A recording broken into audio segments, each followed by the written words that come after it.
Hello, and thank you for viewing our presentation today. My name is Ray. I'm Yaya. I'm Magdalena. I'm Norma.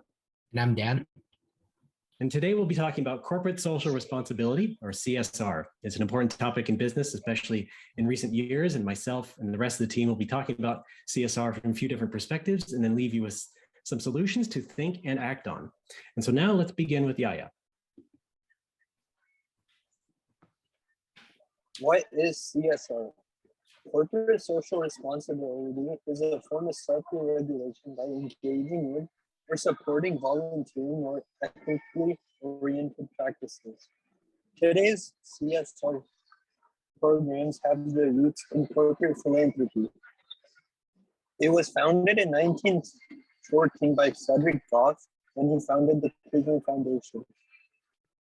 It started gaining popularity in the 1950s because in the 1940s, businesses could not support charities. Howard Dwelling published a book in 1954 which advocated for CSR. As you can see in the bottom left corner, Apple has their main use of CSR by doing the red iPhones and red Apple Watches. What is the problem with CSR? Companies can title themselves as being corporately socially responsible. However, they might not always actually follow through with these sayings. So actions can be taken to be corporately responsible, but they can sometimes lead to unethical choices or mindsets in the workplace. An example is greenwashing, and it is not defined as it is not a defined set of principles. It is whatever a company wants it to be and find it more convenient. So an example of this is actually Volkswagen. They got caught where they were using defaulted engines to pass their safety test. And when that got out, you don't want to buy a car that barely passed the safety test, and especially when they use default engines. So you want to make sure that if you say you're corporately responsible, you want to really hold to that title. And even when you are actually making the choices, you want to make sure that they're ethical and they're very good to whatever you're going to be putting out with your products. Although CSR can have problems, it also has many advantages in the environment, the workplace, the marketplace, and even society.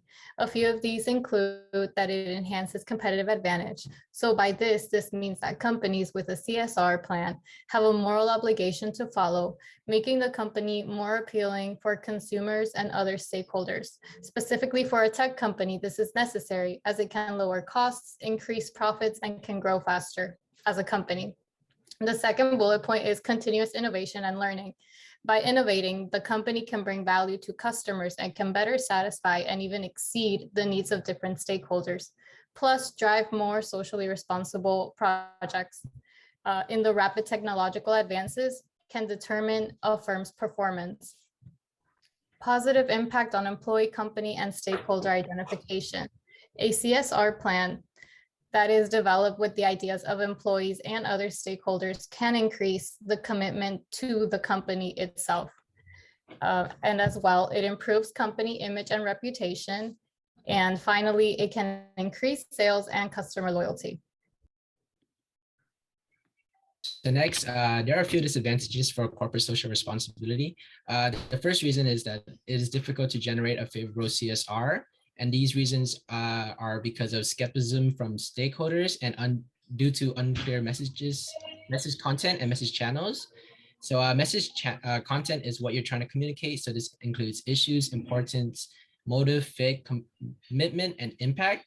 Message channel is where you're trying to communicate. So this is like PR, advertising, and how you're trying to push out your CSR message. Next, CSR can also be costly and time consuming. CSR is a long-term commitment that needs to be made from a firm in order to see benefits from it. Lastly, some believe that those in the corporate in the corporate world are not equipped properly to deal with these social problems. So they believe that these should be the government's responsibilities to take care of.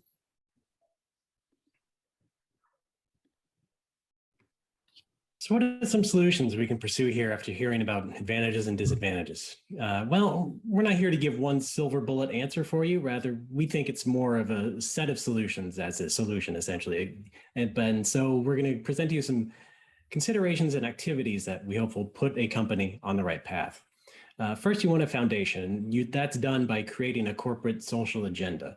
One of our key points today is that CSR is integral to both business and society, and so some planning is going to be needed. You don't just treat CSR as a checklist of things every year that's on the annual report. You want to make sure that your company is genuinely contributing to ethical and sustainable choices. And through that agenda, you emphasize altruistic and intrinsic motives. For example, you can get all the employees thinking about it, give them space to contribute ideas, and that in turn will contribute to the company as a whole, taking CSR seriously. You also want to understand the demographic and geographic segments that you're a part of or that you're affecting as a firm, such as where can you help the communities you're a part of or the partners you work with. One of the best examples is Whole Foods. The ingredients they get for their fresh food, it's sourced from sustainability-minded farms. And so there you have two firms essentially with shared beneficial interests in a CSR mindset. And then also your CSR plans should have stakeholders who are aligned on all the goals and are interested in affecting change and are committed to using the best of the company's resources to achieve those goals. And that can be a dedicated CSR team or existing employees, but nonetheless a team of people who are in it for a good reason and who get it and are going to make things happen. And the last big part of those solutions is communication. You want to communicate to all your stakeholders about what you're doing in CSR.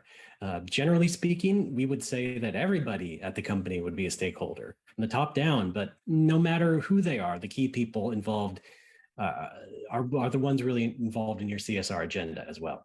And you want to keep people updated the same way you would any other work project. Again, it's not something you want to put just on the annual report, just a slide to tuck away somewhere. You want to make sure that you're starting with real change, making real change internally and then externally, so that again, the business and society are both seeing the benefits. And that's their key solution strategy that we have. And that will basically do it for our presentation today. And we hope you learned something and have something to act on for a better future of corporate social responsibility. And then finally, here's our reference list. And thank you very much.